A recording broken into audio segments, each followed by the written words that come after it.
All right. Thank you, everybody, for that. Sorry about that mix-up. So we just finished watching the video. Let me just share that with you all again. So we just finished watching this video about why do we observe children. Phyllis, would you like to tell us one thing that you learned from the video?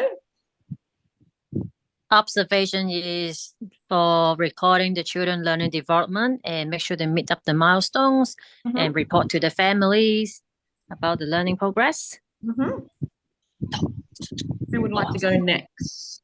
Maybe me. I would say the importance is probably good for observing behaviors. And also as educators, we would spend a lot of time with the children, and through observing, we would get to sort of used to knowing if there's any, I guess, change in behaviors. Well and done. that might help. Yeah. Alyssa? Yeah, it's important that we collect plenty of data and information of children so that strategies can be put in place. If there's health issues or behavioural issues, to try and put pathways in place and sharing the information with other educators to work out strategies and work together to help the kids. Well done, guys. That's excellent. Before we move on, you're gonna take turns discussing amongst yourselves how your service observes children and what the process is. So who would like to go first? And just discuss amongst yourselves and say, oh, our centre does it this way, or we do it this way. So I'll start off. So the service that I support, they have at the beginning of the year, they send a piece of paper to the parents, an email to the parents saying what goals would you like your child to achieve this year, and then the educators plan from there, and they plan all their observations based upon what the goals are from the parents. What does your service do, Phyllis? Well, they don't have a paper to send out in the beginning of the years, but they do have it in the mid-year, and then after that, they follow it as a goal and use it as an observation what the parents want, and then they work on it to extend it to make sure that if the kid's able to reach a goal, or they'll set up in a goal for the family as well. Anne? So we have a similar one, whereas at the beginning of every year, we send out to parents, it's a basic enough form just of, is there any achievements or any milestones that you'd like your child to reach within that year. We also offer maybe for the preschoolers more meetings just for the children for that year before school also, in addition to that. That's excellent. And Alyssa? Yeah, pretty much the same as yourself and Anne. Emails sent out to parents asking them to fill in information of their children and where they're at, or where they think they're at, and what milestones they're reaching, depending on the age groups. And the educators just keeping in touch throughout the year with communication books with parents. And do you think those ways are effective, or do you think there's something different that they could be doing in your services? Well, I think it's effective. Yeah, because we have a lot of family gave us back the feedback about how the children been learning this and that, and it's actually evidence at home they do this and that. Like such as like the kids after eating dinner, their self-help skills can be improved. Like they want to wash the dishes by themselves, or they want to join and do the gardening together, like at home. Excellent. Anne, do you think it's working effectively in your service? I think sometimes, not always, because sometimes parents don't always complete the forms. So you find you're constantly sort of asking them to complete it. Generally, I find just chatting to them, if you get that chance at the end of the day, Kindy Hub is a great way of communicating with parents, Yep. especially if you notice anything like great milestones happening, Mhm. because you don't always get to see parents. So, yeah, Kindy Hub is good. That's excellent. And Alyssa? Yeah, I would agree with what Anne and Phyllis said, a bit of both, that most families do work in with educators and do acknowledge where their children are at. If there's problems working it out, you always have a minority, one or two. And again, yeah, as Anne just said, you don't always get to see the parents. So the communications are important if it needs to be emailed or through Kindy Hub. Definitely. They're all excellent points. So well done. All right, we're going to move on to the frameworks that govern our daily practices. So as you can see on the screen there, we have the education and service regulations and the children's national law. So these two are mainly used by the service directors, but there are a few things in there that pertain to observations, but your service directors will know all of those things and pass that information down to you. Yes, you will use that within your course, but you do not need to know it off by heart. There is thousands of pages in there. Even it's very hard to understand and to read as well. And over here, we've got the national quality standards. So there are 7 quality standards. So these standards were developed to ensure that all children in early childhood services got quality care regardless of their status. And this one over here, being, belonging, and becoming, that is your ELF. Excuse me. So the early years framework, which is ELF for short, this is something that you're going to need all the time. It's the framework. I think someone's child is talking in the background. Does someone just want to mute?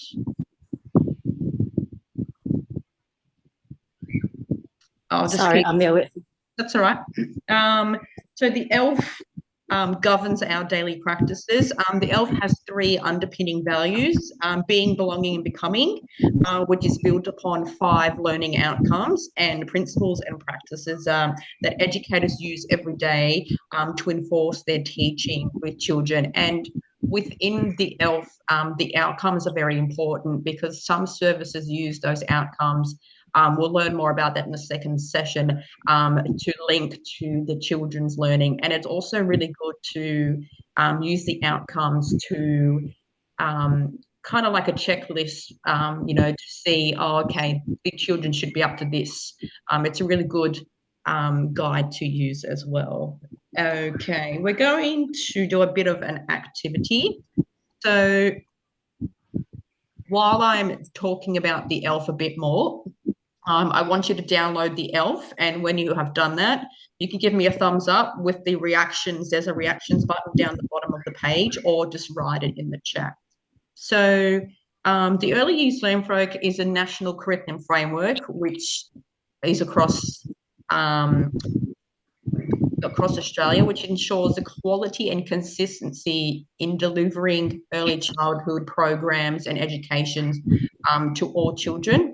It's an important tool to help professionals and parents achieve the best learning and developmental outcomes for their children. It also gives guidance and direction in relation to quality early childhood education. The ELF covers the principles, practices, and outcomes, which enhances young children's learning from birth to 5 years, as well as their transition to school. It has a strong emphasis on play-based learning, as play is the best vehicle for children's, learning, providing that they do this most of the time. All right, has everyone downloaded the ELF? Yeah, perfect. Okay. Yep. Yep. All Yep. right. So the ELF has this blurb about observations. You can read that, but as you can see on their flow chart, what you start off with observing the child.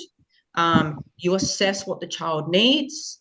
You put the links in. You plan what the child is going to do. Then you implement the plan, and then you evaluate.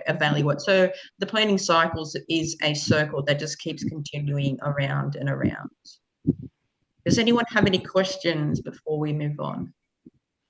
No. No. All right, so we're going to play a game with the elf. So using the elf you just downloaded, I'm going to read out an outcome or principle or practice, and you can tell me which page it is on. Let me just grab my note. Okay, so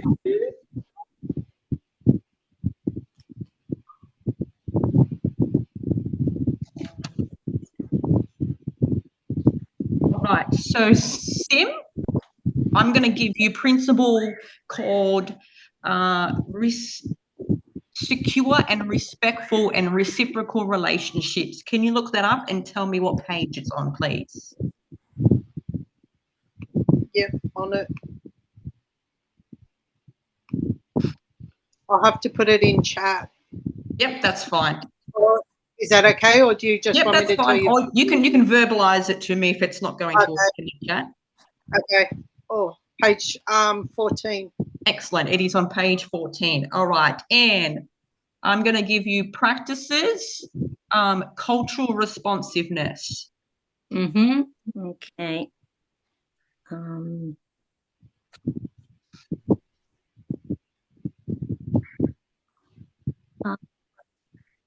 Page 23. Yep, that's correct. That's on page 23. And Phyllis, Yes. I'm going to give you outcome 2, children are connected with and contribute to their world. Okay. It is on 39. Excellent. It is on page 39. So the purpose of that activity is so that you get a bit familiar with the ELF, because it is a very big document, and just get yourself a bit familiarized with it, because there is a lot of important information there which will help you write observations, help you link with the observations as well. Did anyone have any questions? No? No, I don't. All right. Why is it important to observe children? So we're going to watch this video, and then we are going to have a bit of a chat about what happened in the video. Oh, no, we're going to open it.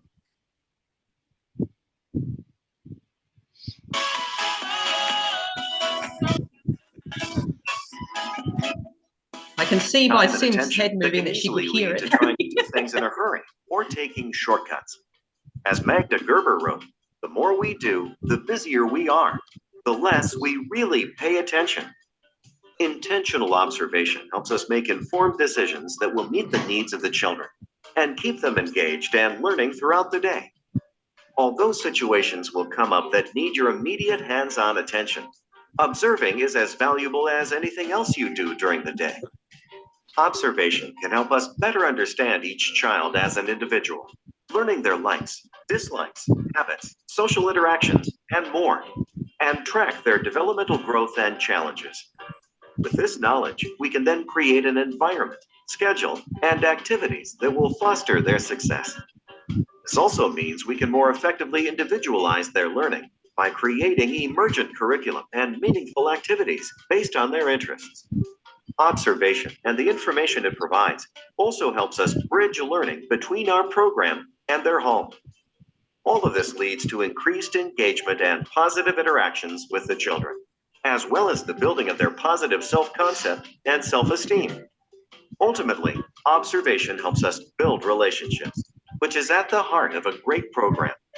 What is observing? Observation is intentional watching in order to learn without passing judgment on what we observe. Observing means not only seeing what the children do, but also figuring out what they are learning in the process and how we adults can best support them.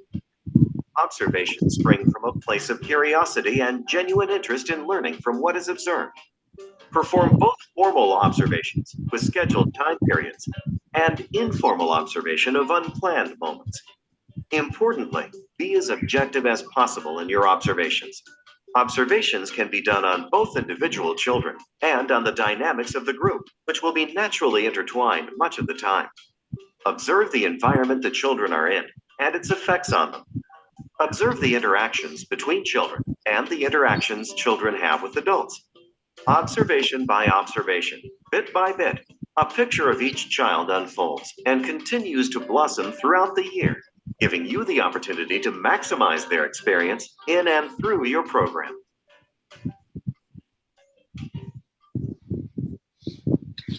Okay. So, Phyllis, can you tell me what you learned from that video and why is it important to observe children? Well, if I observe a child, I can find out their interest, and from that point, I will build a better program to like tailor the program for the children. And from the activities, we can build more relationship with them as well, which is the heart of the program. Excellent. Alyssa?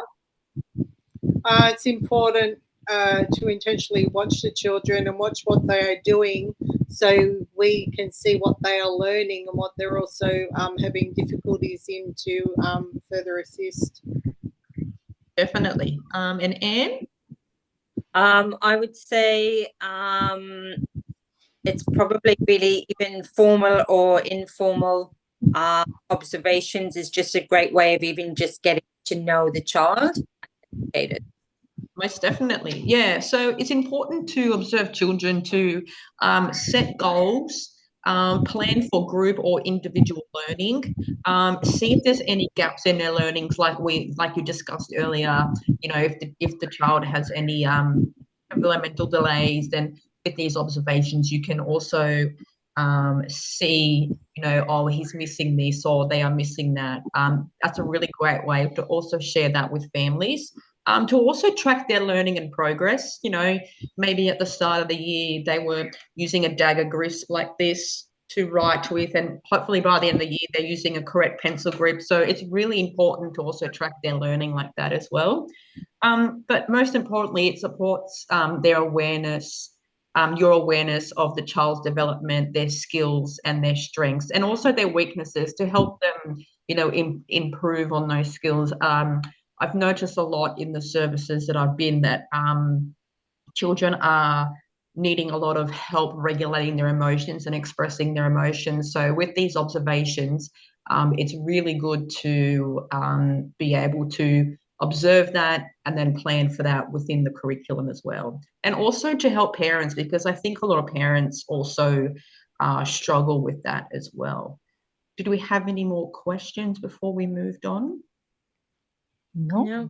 All right. So before class, there were 3 examples that I gave you, and you had to write down some notes. So now we're going to discuss why those observations were good and bad and why. So who would like to go first? Alyssa? Can go. Well, Alyssa? Yep. Yeah. I thought example 1 was good because it was detailed and it gave me a picture in my mind of what the child was actually doing. Excellent. Phyllis? Yeah, my one is in example 2, because the example is not writing enough in details and the grammar wrong, so it's not very good example. And Anne, how about your example? Yeah, my example 2 was kind of similar. It wasn't great because it was very short. There wasn't enough detail. Didn't really know what was going on. It was a bit kind of all over the place. Yeah. So with Sim's examples, hers was very detailed. Can someone explain why do you think we should have more detail and more clear information inside observations? I guess the more information we have, the more we can help plan for the child, plan for activities, and I guess help them with Excellent. That's perfect, Anne. Well done. Anyone else want to say anything before we move on? Yeah, I think it gives a clear picture of where the child's at and everyone's on the same page at the same level and know what further strategies need to be implemented, if any, and what strategies. Exactly right. All right, we'll move on now. So that's a wrap up. So this session is finished. Thank you so much for being so patient with me with the technology. That didn't go well. So next session, we're going to be talking about writing our own observation, what language we need to put in there, what things to avoid. There is a link to the survey. I will pop that into the chat. And if you could do that after the session, that would be great. Let me just see if I can find that. Yep. Okay. Is there any questions before we finish off this session? No. No, No. good. Thank you. Thank you so much, and I'll see you all very shortly. Right. Thanks, Monica. Thank you.